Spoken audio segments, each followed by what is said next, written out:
Welcome. This is a Good Friday service. My name is Pastor Dan. Nancy Edsett is lighting the candles. We're glad you're here. This service is a service of reading and reflection as we recall what happened that Good Friday many years ago. Let's open with a word of prayer. God of love, as we come to remember the events of this poignant night, open our eyes to see the beauty of Jesus' self-giving love. And by your Spirit, create in us a commitment to serve each other and our hurting world. In Jesus' name, amen.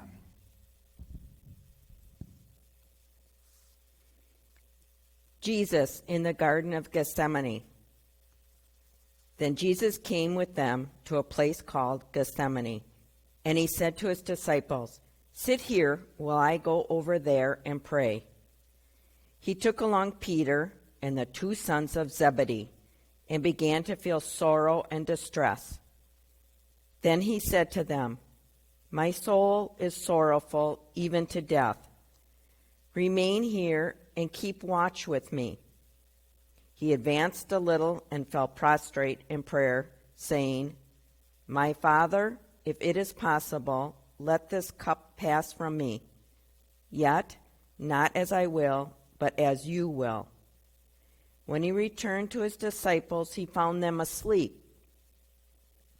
He said to Peter, "So you could not keep watch with me for 1 hour?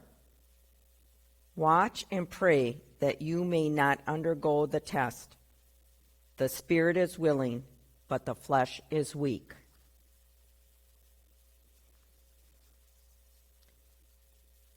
Jesus is betrayed by Judas and arrested.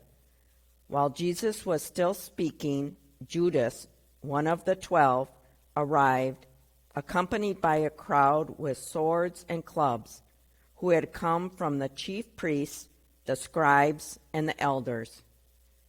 His betrayer had arranged a signal with them, saying, "The man I shall kiss is the one. Arrest him and lead him away securely." He came and immediately went over to them and said, "Rabbi," and he kissed him. At this, they laid hands on him and arrested him.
Jesus is condemned by the Sanhedrin. When day came, the council of elders of the people met, both chief priests and scribes, and they brought him before their Sanhedrin. They said, "If you are the Messiah, tell us." But he replied to them, "If I tell you, you will not believe, and if I question, you will not respond. But from this time on, the Son of Man will be seated at the right hand of the power of God." They all asked, "Are you then the Son of God?" He replied to them, "You say that I am." Then they said, "What further need have we for testimony? We have heard it from his own mouth. Jesus stands in the most human of places. He has already experienced profound solidarity with so many on this earth by being beaten and tortured. Now he is wrongly condemned to punishment by death. His commitment to entering our lives completely begins its final steps. He has said yes to God and placed his life in God's hands. Jesus is denied by Peter. Now Peter was sitting outside in the courtyard. One of the maids came over to him and said, "You too were with Jesus the Galilean." But he denied it in front of everyone, saying, "I do not know what you are talking about." As he went out to the gate, another girl saw him and said to those who were there, "This man was with Jesus the Nazarene." Again he denied it with an oath, "I do not know the man." A little later, the bystanders came over and said to Peter, "Surely you too are one of them. Even your speech gives you away."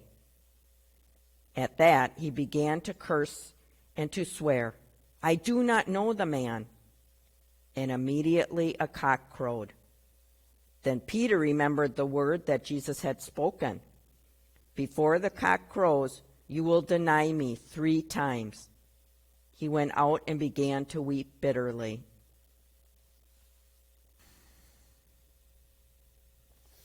He called me Petra, or Cephas, the rock. Until he came along, I was just Simon the fisherman. But now I'm Rocky. And I was supposed to be pretty special. I don't feel very special right now. He made me want to be better than I thought I was able to be. And sometimes I was better than anyone thought I could be. But when it counted, I panicked, and I could not even admit that I knew him. I thought it was important to be as close to him as possible, so I gathered with the crowd outside. I kept waiting to hear what was going on inside. Sure enough, someone recognized me and even called out, so the whole crowd began to look at me. I got real nervous. Who knew what they were capable of? But would the others know what was going on if I didn't stay and wait to see what was going to happen next?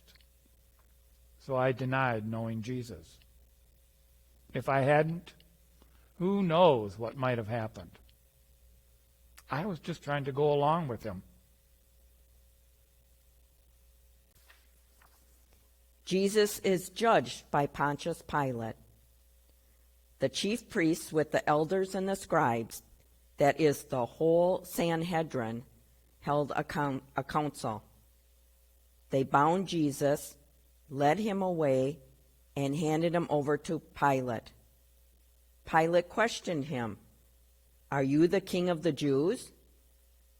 He said to them in reply, "You say so." The chief priests accused him of many things. Again, Pilate questioned him, "Have you no answer?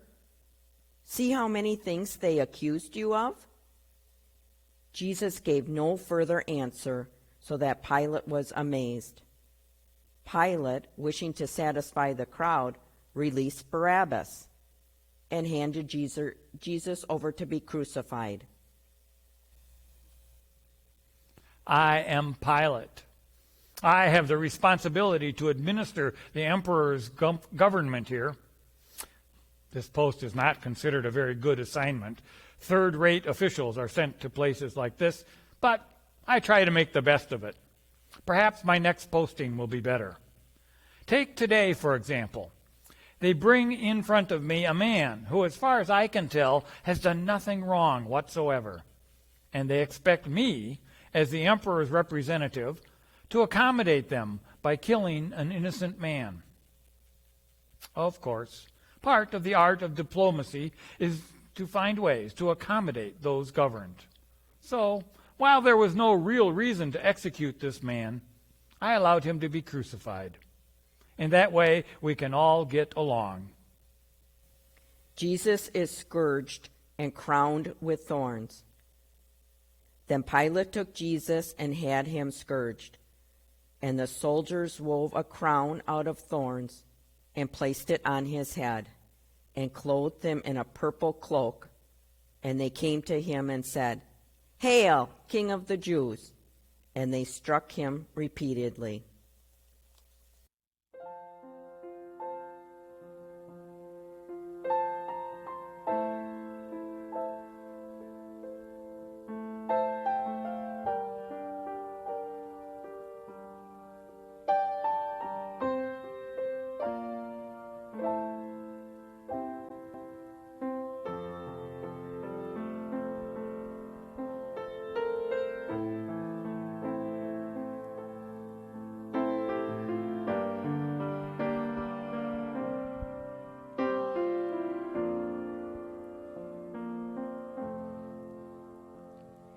Jesus,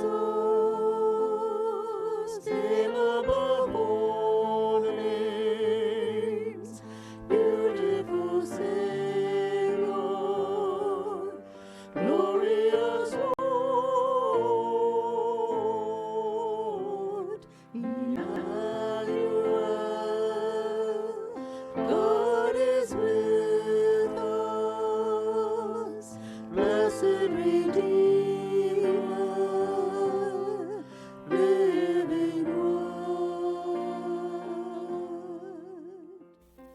Jesus bears the cross. When the chief priests and the guards saw Jesus, they cried out, "Crucify him! Crucify him!" Pilate said to them, "Take him yourselves and crucify him. I find no guilt in him." They cried out, "Take him away! Take him away! Crucify him!" Pilate said to them, "Shall I crucify your king?" The chief priests answered, "We have no king but Caesar." Then he handed him over to them to be crucified. So they took Jesus, and carrying the cross himself, he went out to what is called the place of the skull, in Hebrew, Golgotha. Jesus is made to carry the cross on which he will die. It represents the weight of all our crosses. What he must have felt as he first took it upon his shoulders. With each step, he enters more deeply into our human experience. He walks in the path of human misery and suffering and experiences its crushing weight. Jesus is crucified. When they came to the place called the skull, they crucified him and the criminals there, one on his right and the other on his left. Then Jesus said, "Father, forgive them. They know not what they do."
Jesus speaks to his mother and the beloved disciple.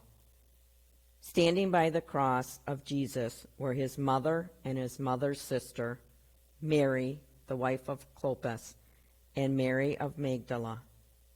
When Jesus saw his mother and disciple there, whom he loved, he said to his mother, "Woman, behold your son." Then he said to the disciple, "Behold your mother." And from that hour, the disciple took her into his home.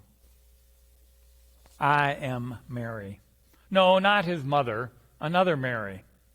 I have been with Jesus since he cast out those 7 demons from me. I never thought it would come to this. He spent so much time helping others. There was no reason for him to even talk to me, but he did, and he healed me. And he was always doing things like that, touching someone who was an outcast from the rest of society, a leper, a woman who bled, a cripple. He just touched people, reached out to help others. It didn't matter to him that the priests and the scribes were getting upset at the things he was doing. He just kept touching and healing. And now, look, he is dying. This one who has done so much for me has been killed because he didn't make nice with the people in power. He threatened their status, and for that, they killed him, just because he wouldn't go along with them. Jesus dies on the cross. It was now about noon, and darkness came over the whole land until 3 p.m. Then the veil of the temple was torn down the middle. Jesus cried out in a loud voice, "Father, into your hands I commend my spirit." And when he had said this, he breathed his last.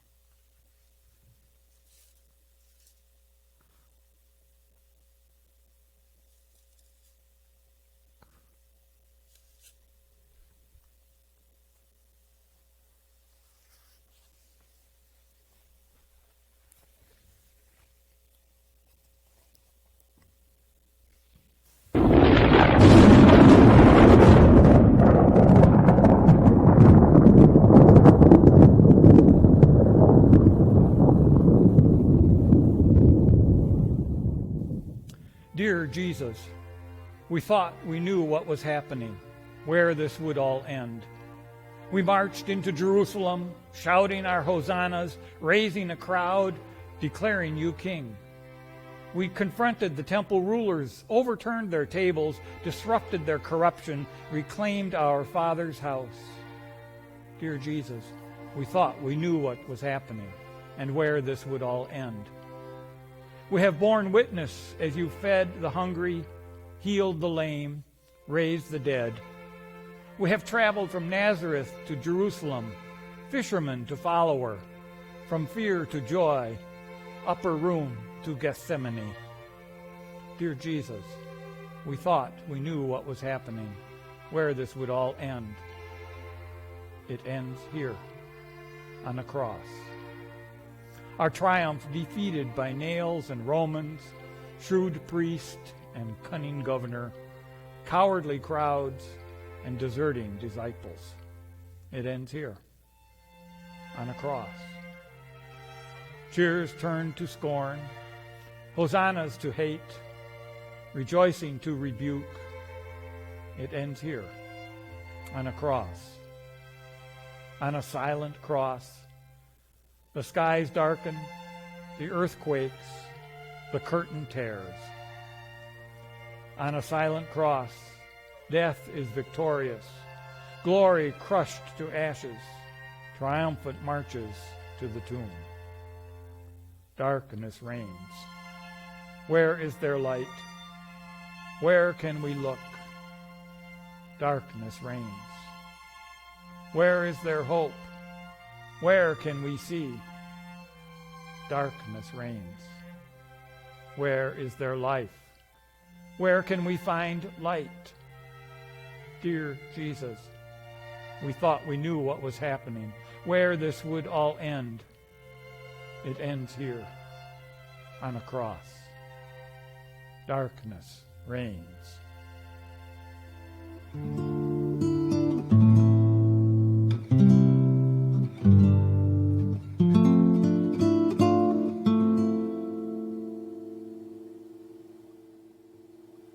My God, oh my God, why have you forgotten me? My God, oh my God, be silent now. Jesus is placed in the tomb. When it was evening, there came a rich man from Arimathea named Joseph, who was himself a disciple of Jesus. He went to Pilate and asked for the body of Jesus. Then Pilate ordered it to be handed over. Taking the body, Joseph wrapped it in clean linen and laid it in his new tomb that he had hewn in the rock. Then he rolled a huge stone across the entrance of the tomb and departed.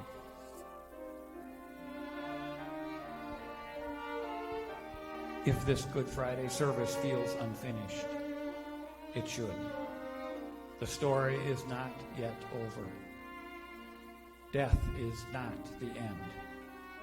You are invited to join us for the rest of the story on Easter morning as we celebrate the festival of the resurrection.